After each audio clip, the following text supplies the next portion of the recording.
Hello and welcome back to Papa Scares Horror Stories. In this episode, I bring you 4 true haunted school stories. I hope you enjoy them. Has anything scary happened to you at school? Feel free to share it in the comments below. And with that said, let us begin.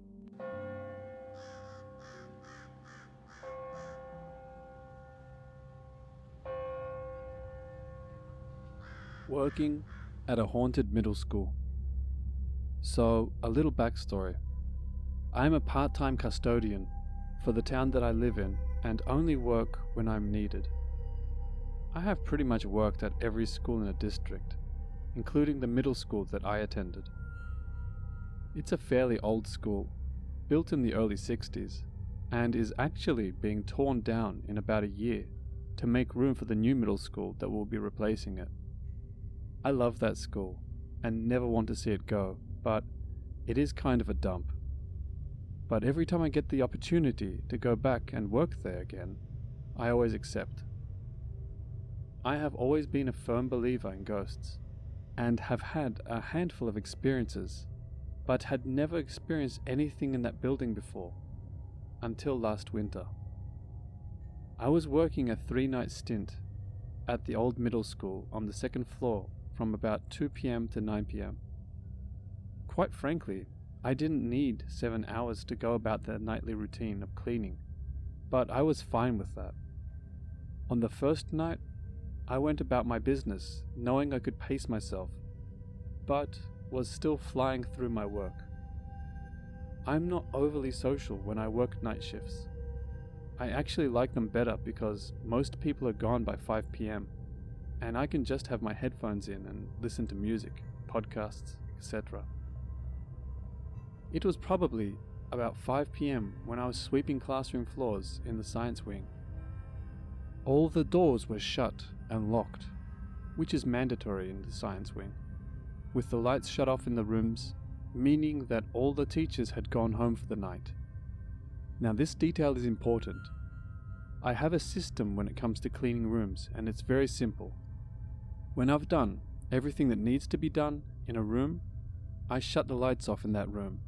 But when I know that I have to go back into a room for whatever reason, whether it be a stain on the floor that needs to be mopped, or a rug that needs to be vacuumed, I leave the lights on in that room as a reminder to go back in at some point. There was one room in that wing that needed a wet mop pretty badly, so I left the lights on and the door open and figured when I was cleaning the bathroom floors in that wing later on, I would make a stop in that room and give it a quick mop. At this point, it is probably around 7 p.m. and I have just finished taking a break with my co-worker, Jeff, who works on the 1st floor. I go upstairs to my closet and gather my bathroom cleaning supplies. About 30 minutes later, I make my way back to the science wing to clean the bathrooms and classroom floor. When I get down to the classroom, I notice that not only is the door shut with the lights off, but the door is locked. Now, I know this wasn't me. I never close the classroom doors until I go around to shut the hallway lights off at the end of the night, just in case I need to go back into a room. I am also positive that no teachers were left in the building. I unlock the door, and the lights are flipped in the off position, so I flip them back on. I then immediately ran downstairs to ask Jeff if he had been in the science wing at all in the last hour or so, and he said no. I then asked if there had been any teacher meetings in the main office or teacher's lounge. The answer was also no. I told him what happened, and he wasn't surprised at all, saying that he thinks that the building is haunted. We talked for another minute or two, and I went back upstairs to the classroom, and what do you know? The lights are off again. I always try to debunk every experience that I have, but I cannot for the life of me think of anything that would have caused these things to happen. It was the middle of December, and the building was always cold, so there were no windows open. and I made sure of that. I have no explanation for the lights flipping off twice, and no explanation for the door locking on its own.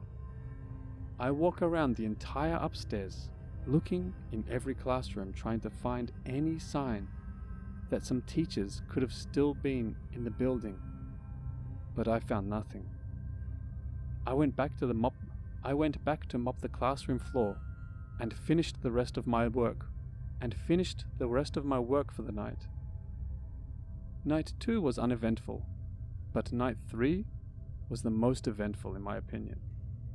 The whole night I had a feeling of someone watching me, and not your normal feeling of being watched, but also as if I was being followed, especially once all the faculty and students were gone. One could normally chalk this up to paranoia, but this feeling only got worse. Once I thought I heard footsteps around me a few times. Not heavy footsteps, they were more like a light shuffling.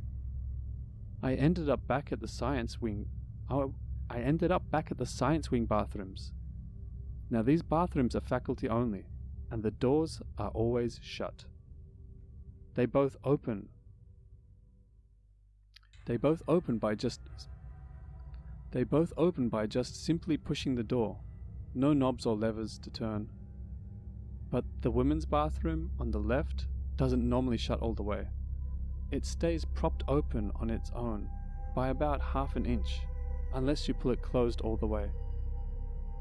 I always start with the men's room on the right. I go in and out of the boys' room a few times to grab things off my cart. At one point, I open the boys' room door and take 2 or 3 steps in when suddenly the door to the girls' room slams shut. This wasn't just a normal slam. This was loud to the point where I jumped, and I don't scare easy. I go back into the hall and the door is shut.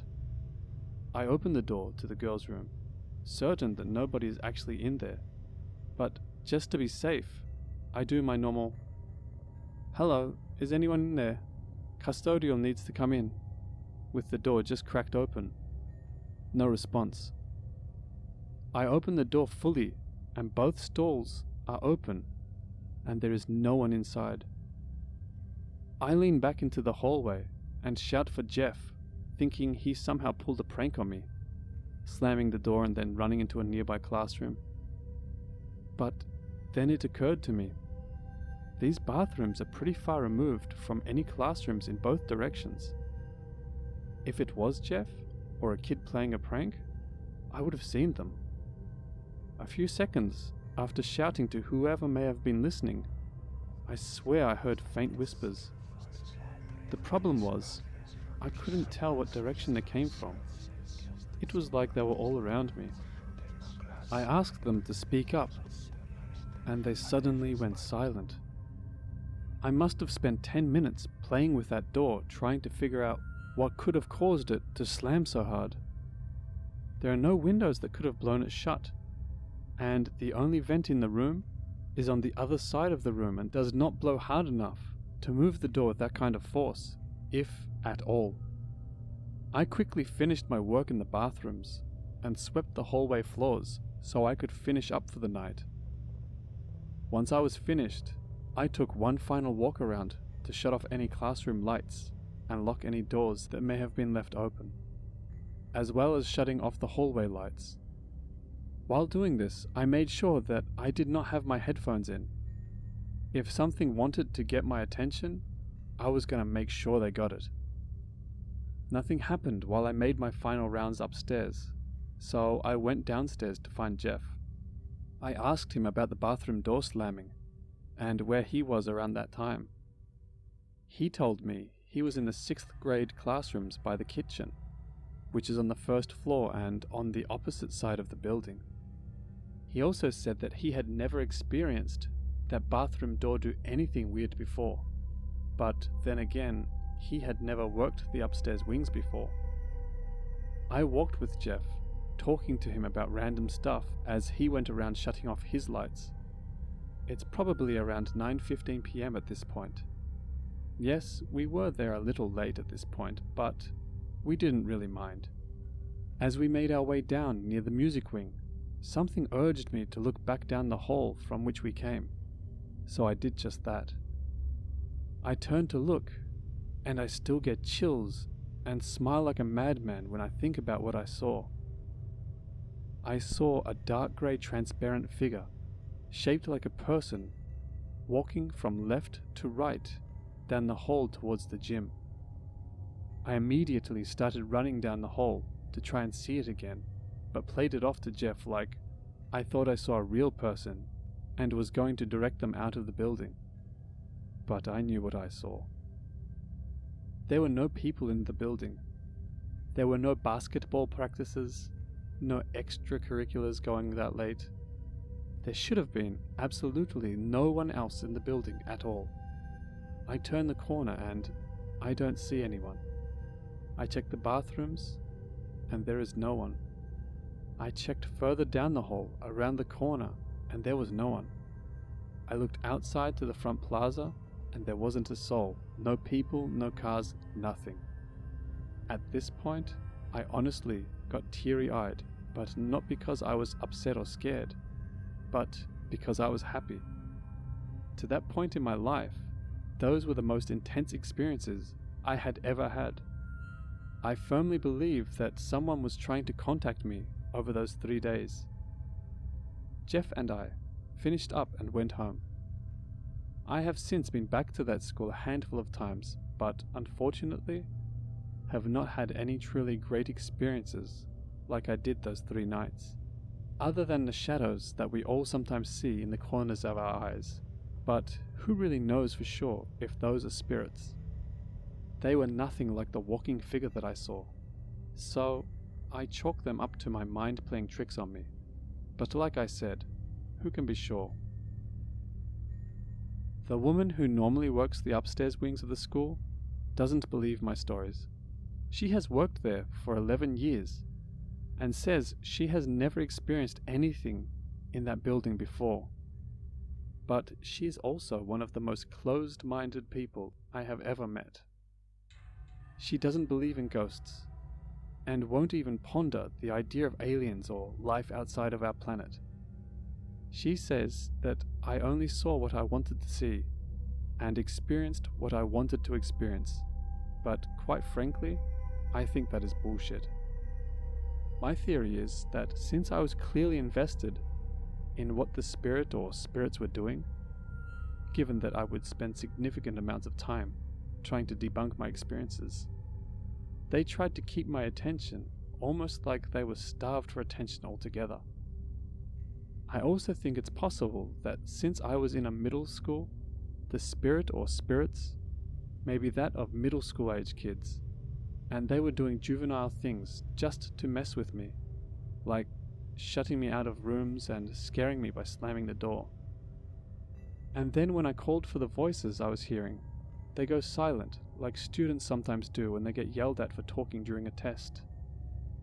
It's all theory, but I think those ideas make sense, and I hope that they make sense to whoever may be reading this. I know these aren't the scariest encounters, but they are very near and dear to me. Like I said, I have always believed in ghosts, and have had some smaller encounters with what I believe were ghosts before, but up to that point in my life, these were the most intense encounters I have ever had. I've had some more encounters recently, some at another school that I believe is haunted, and may post them here at some point soon, but for now, I will leave it here. I hope some people took the time to read this and enjoyed it. It would mean the world to me if you did, and if some of you did enjoy reading, then I will try and write about some of my other more recent encounters soon. Also, if you have similar experiences, I would love to hear them, so feel free to leave comments with similar encounters. Thanks again, and take care everyone.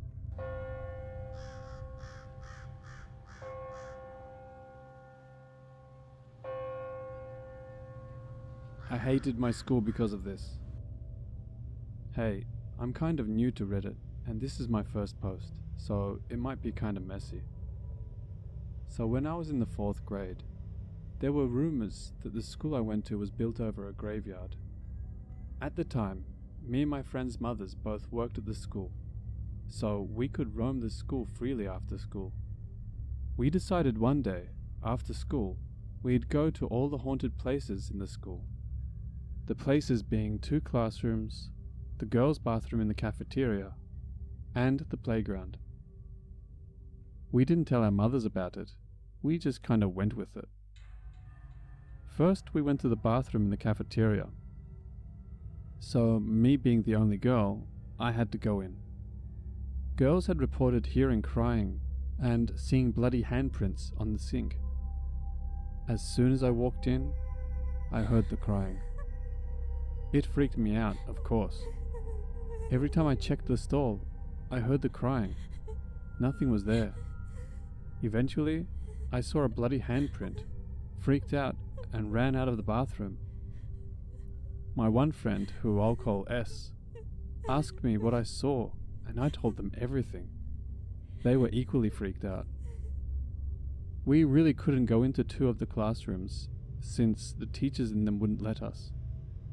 So we went to the playground, and behold, a swing was swinging by itself. We freaked out and ran back inside. So much for being brave. We told our mums everything about it, and they panicked. That's all for my story. I know it's kinda short, but it's my first post. Thanks for reading.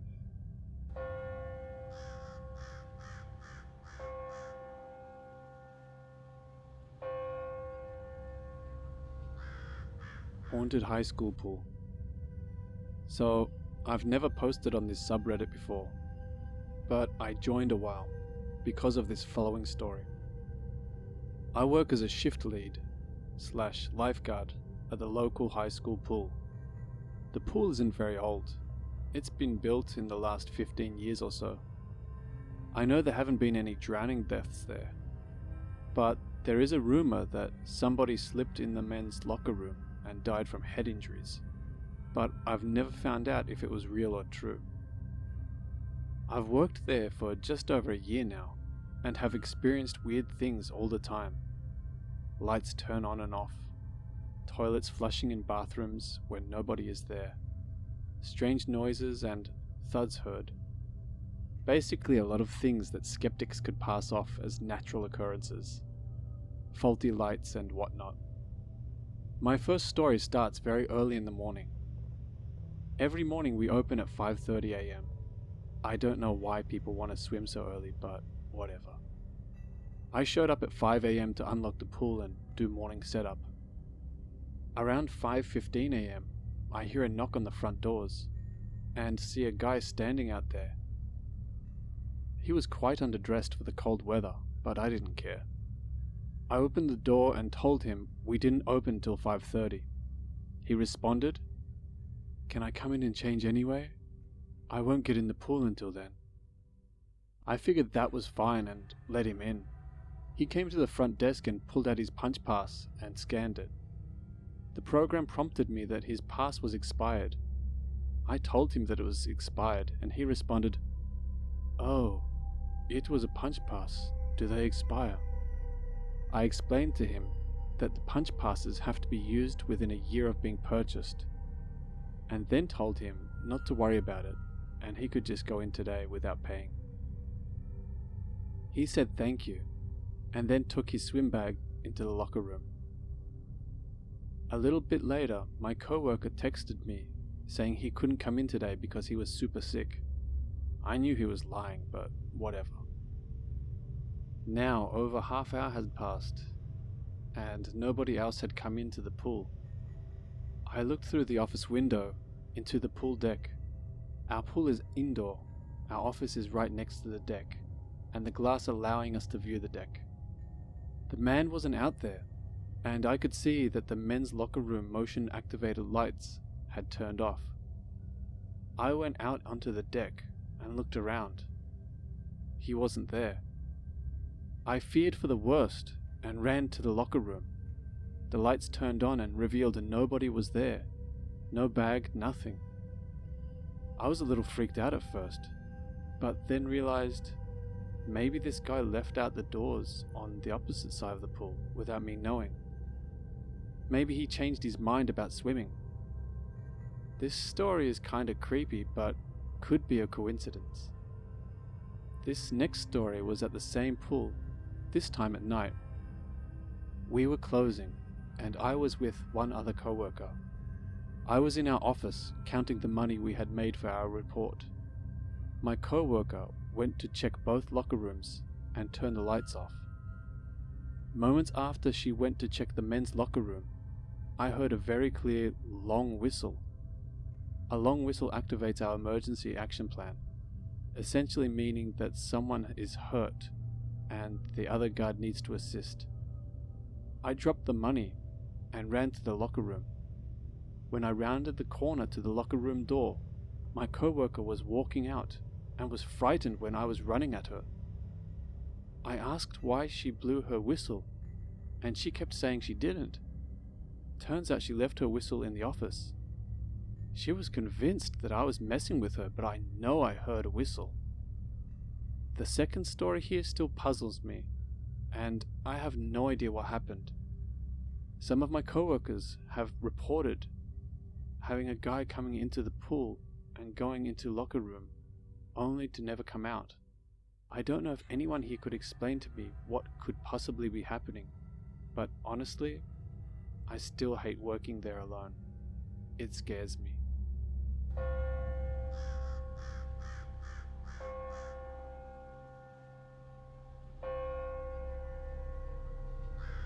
I had a weird encounter at school that I still wonder about today.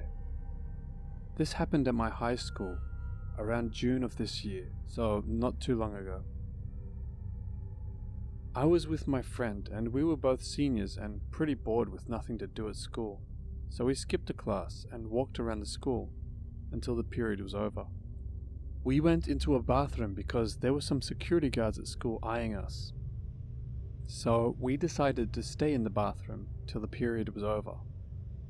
Keep in mind, our school entirely was old. Lots of wood and lots of noises from doors, floors, etc. The bathroom doors are very heavy and huge. They have the tendency to slam shut and make the loudest noise when opening.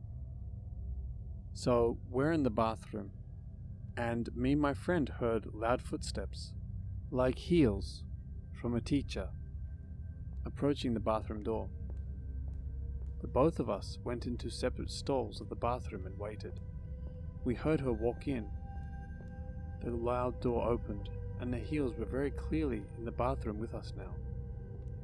We even hear a stall door close, someone getting in. We hear the heels echoing in the bathroom for a little. Then it stopped, so we wait silently until 5 minutes go by. Then 5 more. It was just silent now. So I text my friend and say, I'm going out to see if they're just a student skipping class. I step out and, you guessed it, there was no one in here with us. I checked each stall and there was no one. I immediately say out loud, dude, there's no one in here.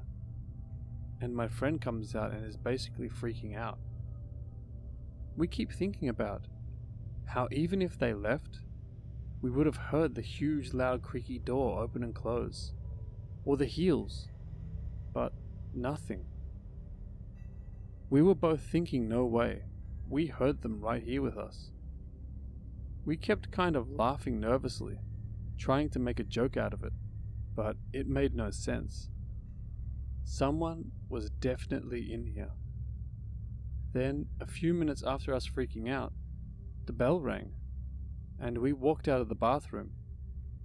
I think my friend and I were very scared and we looked pale, because when we walked out, a girl came in and looked at us and asked if we were okay, and then groups of people outside stared at us. That added to the weirdness.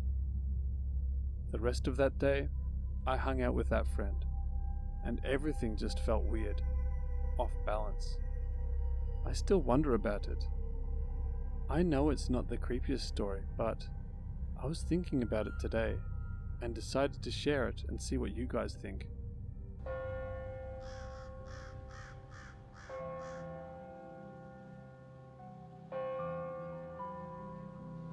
Thank you very much for watching.